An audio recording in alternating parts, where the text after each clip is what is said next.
To me, overregulation is what feeds the black market. Right. The more involvement there's more rules you have to follow, the more expenses they layer on you to follow their rules, the more expensive your product becomes and the more attractive the black market becomes. So it's kind of a self-fulfilling prophecy that regulators get in the way and it feeds the black market.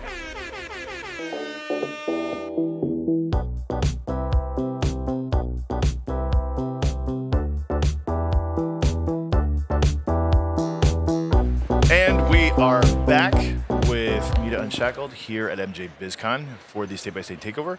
My name is Max Juhasz from Dope SEO, and my wonderful co-host here today.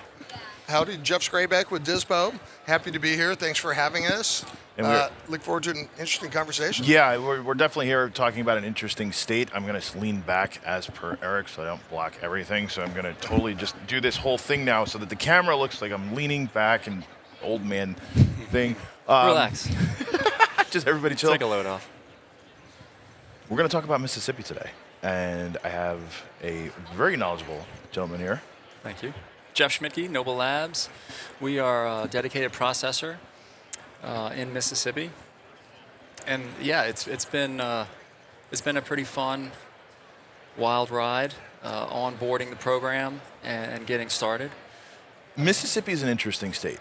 I remember last year I was there it was right before everything went legal, or it just went medical. I think this is because I can tell the story, but you live there. I only know what I've heard. So from my understanding, the state of Mississippi, the residents of Mississippi took the state government to the Supreme Court to get medical marijuana passed. Am I right or am I wrong? Sort of. Okay. There was a grassroots initiative under the Mississippi Constitution to enact a ballot initiative. Okay. And so that was started by the citizens of Mississippi. Okay. So they went through that process, acquiring the necessary amount of signatures, and achieved that. Right. Once that was met, then it went on to the ballot. Right.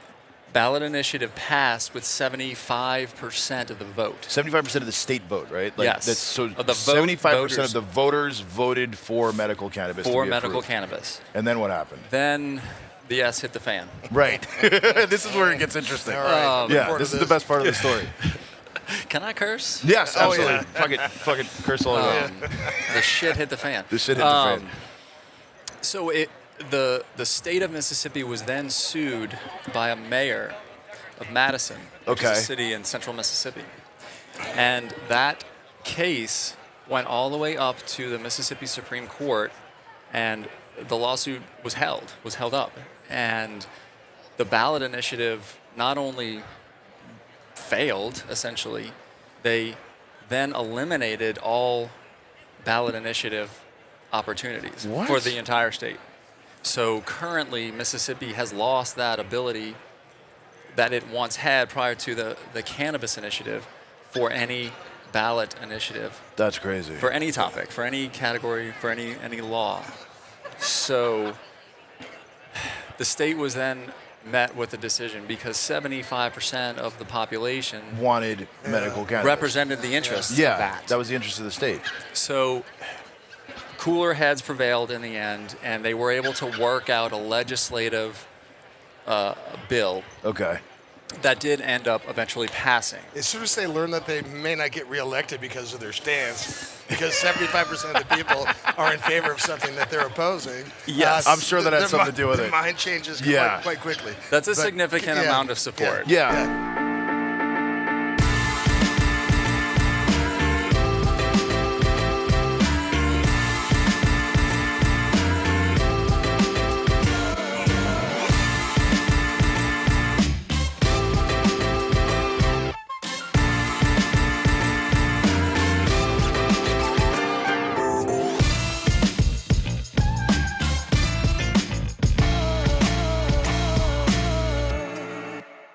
I mean, when you hear about anything passing at a 75%, like 75% of the population voted for it, but we're going to say no. Like that doesn't. Not a good look. Yeah, not a good look. So I think at the end it happened. Right. And win-win, call it. Perhaps the legislature felt that they had some say in it. the initiative was ultimately successful at the end of the day, and Mississippi did pass and is now operating under a medical cannabis program. Right. And look, to give credit to the end result, Governor signed the bill. I mean, less than 12 months, patients are receiving medicine. Yeah. So the turnaround is impressive. Yeah. No. Yeah. We got to work, or not me, but the entire state. Yeah. Got to work. It's like, and this is the thing. It's because I was there when everything was passing. You know what I mean? And then you come back a couple months later and you see everything in operation. The dispensaries opening up, the grows opening up, and I think with Mississippi, because you had a state with 75% of the population wanting, you guys. Mississippi's very unique because I feel like it's a big, small state, but everybody knows everybody within, and the cultivators know everybody, the dispensary owners. Yes. There's like, it's you guys incestual. you guys all work together in a sense. It's been very cohesive so far, for sure. There are trade associations that have formed, and a significant amount of the operators are participating in one or both or all of them. And so everyone is on the same page to really just improve on what we've gotten. Right. Which ultimately is pretty good. I mean, we came out, I think Mississippi did a pretty good job out the gate with the parameters of the program. Right. It's extremely business friendly. It's not quite, dare I say, Oklahoma, but it's also not at all like Louisiana, their neighbor. Right. Which is, hyper restricted. Hyper restricted. It's pharmacies only, and there's only like 4 different companies or 5. Two cultivators. 2 cultivators. Yeah. So it's been great for us as a processor to identify smaller micro grows, medium-sized independent companies that are doing a really good thing with their canopy and their operation. Because at the end of the day, what we do, we can't do it without the cultivators, right? As well as the dispensaries, obviously. And how many license holders are there? And it's not a vertical situation, obviously. There's over 50 processor cultivators. Okay. There's, I'd say, right about 100 active dispensaries. Okay. So, to date, there are no caps on licensing. Right. That has given a lot of opportunity to Mississippians to participate. When we first got into that marketplace, there was very few cardholders. Yeah. How's that improved, and what are the qualifications that people need to get a card in Mississippi? Yeah, there's maybe a couple dozen qualifying conditions, which for most patients seeking medicine, cannabis medicine, typically can meet the criterias. At least one of the qualifying conditions. Not everyone. Not everyone. Not everyone. Right.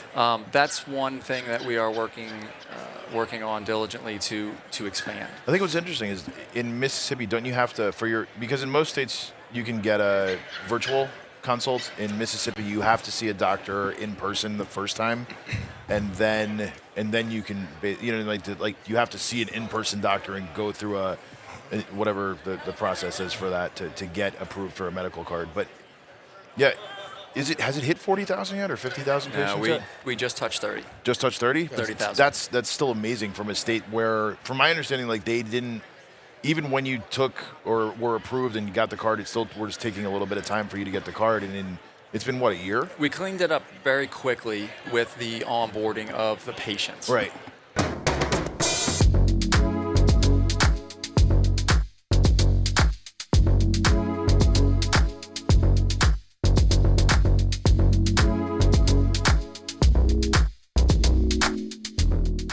There was a pretty significant backlog of folks in queue waiting for their cards to come through. We got with the legislature in the 2023 session and cleaned some things up, and it sped up the process tremendously. I mean, people are getting their cards now within 24 hours of their consult. Yeah. So that has helped quite a bit. Still, 30,000 is a pretty good jump. Yeah, from 2,800 to 30,000 in what, 8 months time ish. Tough to have an industry with 2,800 customers and 100 dispensaries. Don't we know that? Yeah. 2,900 patient holders, 100 dispensaries. We all get 1.2. You get one customer a day. I think what that breaks down to. You can sell 3 edibles a week to the dispensaries. Today you go here, tomorrow you go there. Buy your pre-roll today, and then go shop in such and such. What's your case size? 1. Oh. We have 1. Yeah. Yes.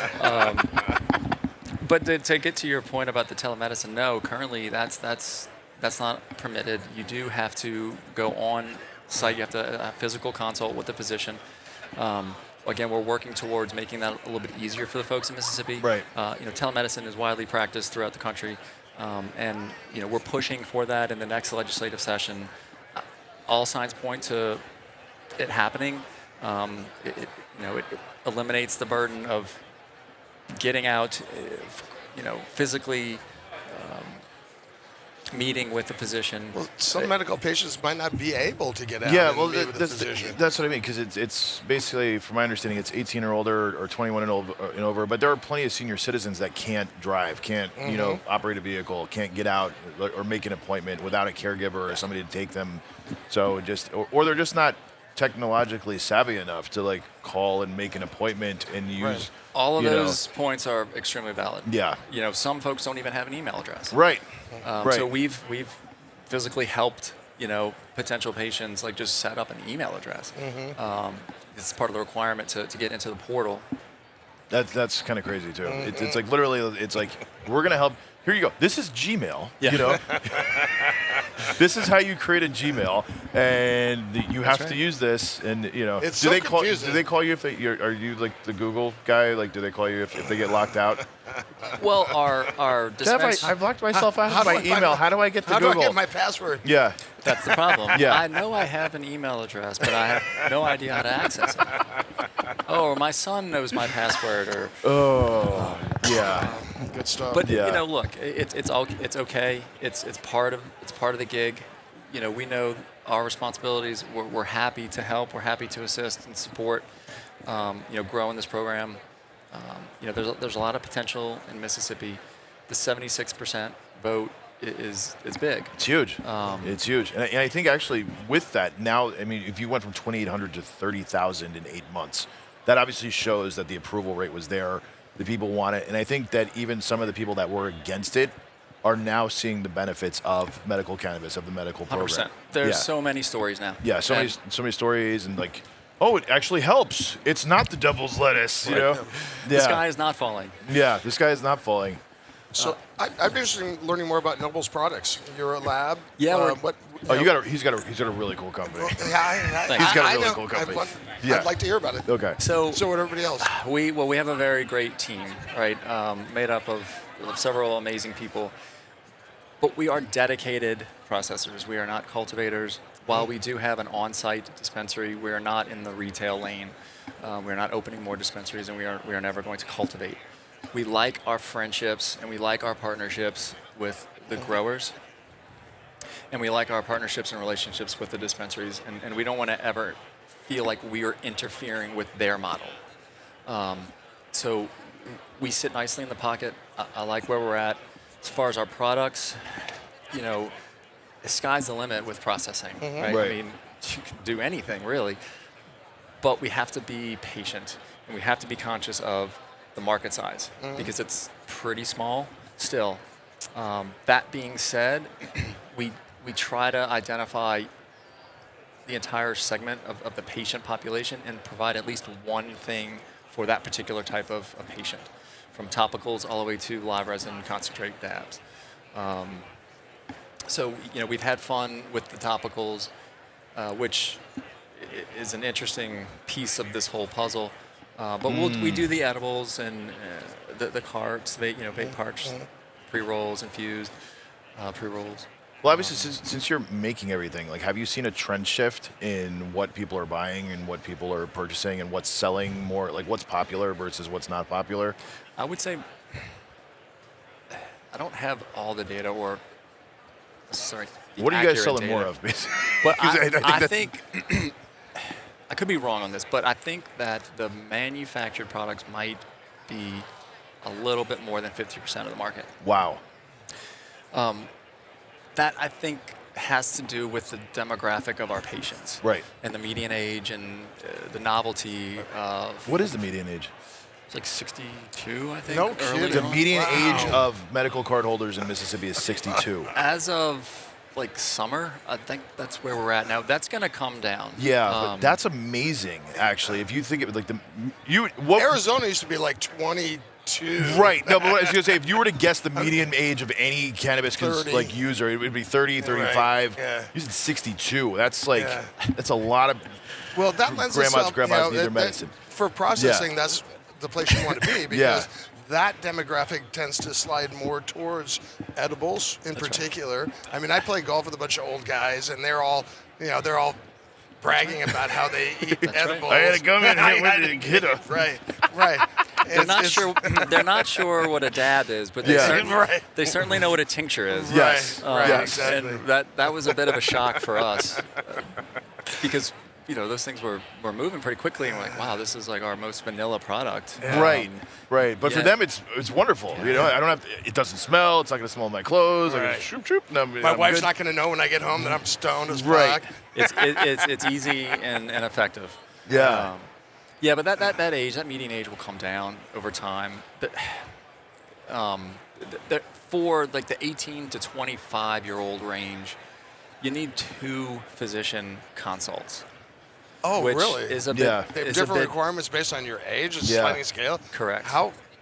Well, it's Right is it's that? parental, because I mean, I think it's technically a 21 and over, but if you're under 21, as long as you're a certain age, you have to have either a caregiver or your parents' permission Correct. Sure. to go Under in 21. and get, under 21. You need a parent and a caregiver to give you the permission. 18 to 21. 18 to 21. Oh, it's 18 to 21. And then but- if you're over 21. But I thought it was. the age for the 2 consult requirement goes up to 25. Okay. So we're working to correct that. Maybe make Yeah. it from 18 to 20.